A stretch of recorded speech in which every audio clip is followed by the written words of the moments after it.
شاندی دیوانی چاودێری لەگەڵ وەزارەتی دارایی کۆ دەبێتەوە تایبەت بە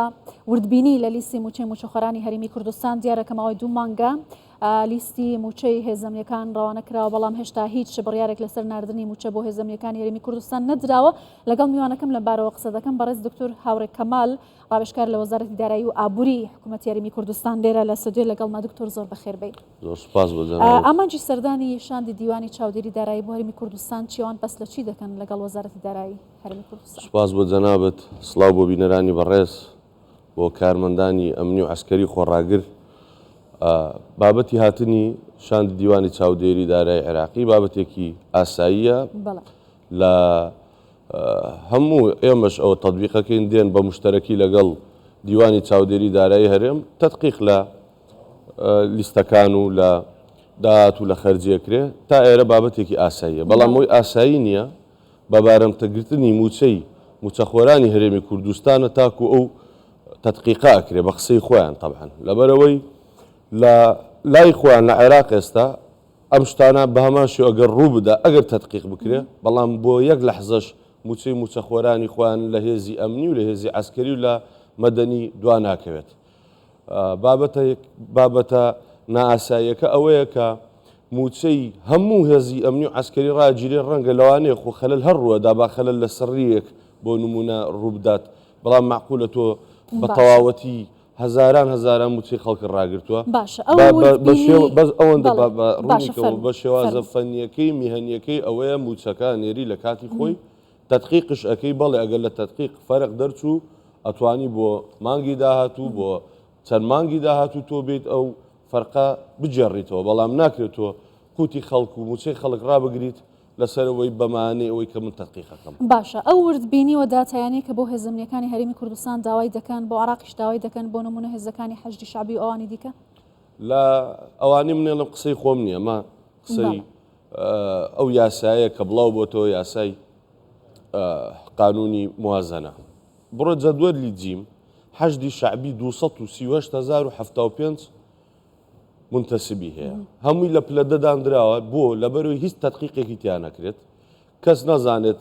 کەس کە ئەڕۆی کەس نێت دیوانی چاودێری دارایان یان غێری دیوانی چاودێری دارایان بڵێن ئەمە پلە ئەوەندەیە ئەمە موچەی ئەوەنێ موچەی بنەڕەتی دەرماڵی هەمووی بە یەک پلە دانراوە، پارەکەیان ئاوە بەدەست ئەدەنێ نە ناو دیارە نە قائیمەیان دیارە و بەداخەوە بۆ هەندێک لە پەرلەمانتارانی ئێمە لەوێ کە بەدەنگی خەڵکی کوردستان بوونەتە پەرلەمانتار ئەبێ نوێنەرایەتی خەڵکی کوردستان بکەن، بەڵام ئەوان چوونەتەوێ بە پێچەوانەوە دژایەتی حکوومەتی هەرێم و خەڵکی هەرێمەکەن. مەفروزە ئەوان ئێستا بچن پەرلەمانتاری عێراق دەسەڵاتیان هەیە توانن داوا لە دیوانی چاودێری دارایی داوا لە وەزارەتی دارایی ئیتیحادیش بکەن بڵێن کوانێ لیستی موچەی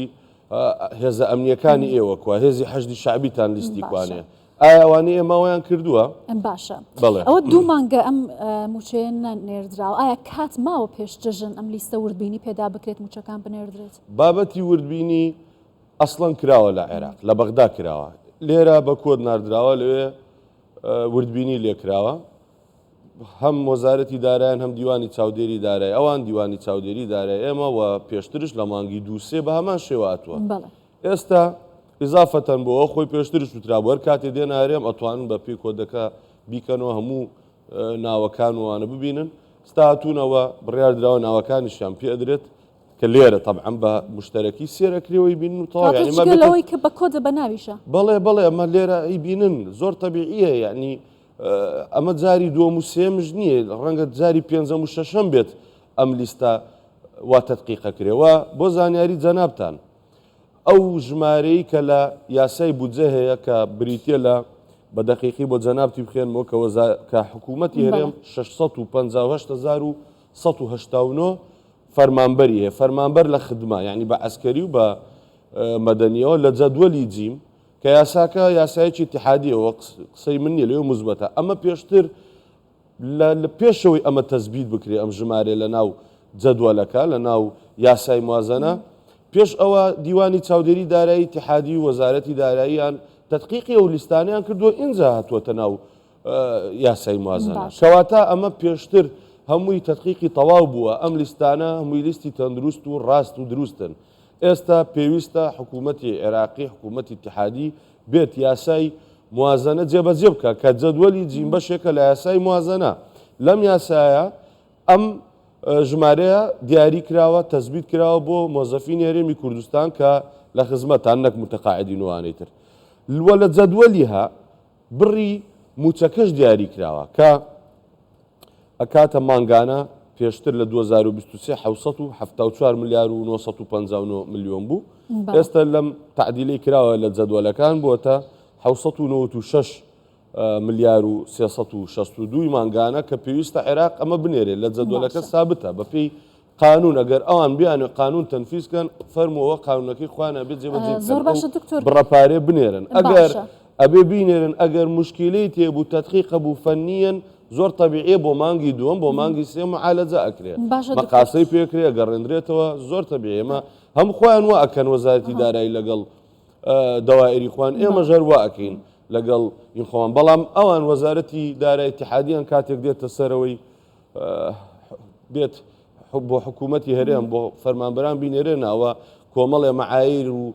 دروستەکە هەر نییە ئیبداع یعنی زۆر باشە دکتۆر ئایا وردبینی لەبارەی خەرجی و داهاتیش دەکرێت بۆ چەند مانگ دەبێت بۆ سێ مانگی سەرەتا ئەکرێت زۆر تەبیعی یعنی ئەوە شتێکی فەنی ئیشکالی نییە ئێمە سیقەمان بە خۆمانێ وەکو حکوومەت هێرێم هەرچی داتا و زانیاریە بووە داومانەتە ئیعلام داومانەتە حکوومەتی اتحادی داومانەتە دیوانی چاودێری دارایی هەرێم و اتحادیش هەمووی تەدقیق کراوە هیچ شتێکی شاراوەمان نییە کەواتە هەرێمی کوردستان سەرجەم پابەندی دەرایەکانی خۆی جێبەجێ کردووە کەواتە ئەمانەی کە ئێستا هەیە پاسا و بیانوە بێگومانم بڕۆ مادەی 29 لە قانونی ئیدارەی مالی بخوێنەوە کە خوان عێراق تەطبیقی ناکەن کە قانونەکەی اتحادیە بڕۆ قانونی طبعا لە مادەی 29 باسلەوە کە تۆ نیوەی داهات اتحادیەکان ئەدەیتەوە باقی بۆ خۆتە بێ بۆ محافەزات و داهاتی لۆکاڵی بۆ خۆتە بێ ئێمە ئەوە جێبەجێکین ئەوان بە تەمانی جێبەجێکەن و لەسەر محافەزاتی خۆشیان جێبەجێ ناکەن هەروەها یاسای بودجە مادەی 11 12 13 حکوومەتی هەرێمی کوردستان هەموو پابەندیەکانی جێبەجێ کردووە لە ناردنی میزانی مراجعە لە شەفافیت لە پرۆسەکە لە ناردنی لیستەکانی موچە بەڵام ئەوی جێبەجێ ناکە ئەو دیاراوانن باشە دکتۆر کەواتە لەگەڵ هاتنێم شانجە و گەڕانەوەیان چێ ڕوودەدات دوایان وردبینیەکە دەکرێت وەک وتم عەرزی جەنابتانم کرد پێشترش ئەمانە هاتوونە تەدقیقیان کردووە ئەم جارەش دێنەوە تەبیعیە و بەردەوامە بێ ئەمە پرۆسەیەکی بەردەوامە تا هیچ مشکلەی نە مشکلە لەوێ نابێت تۆ موچە ڕابگری لەسەر ئەو بنەمایە باشە بەڕێز دکتۆر هاوڕێ کەماڵ ڕاوێژکار لە وەزارەتی دارایی و ئابووری حکوومەتی هەرێمی کوردستان زۆر سپاس کە لەگەڵمان بووی سپاس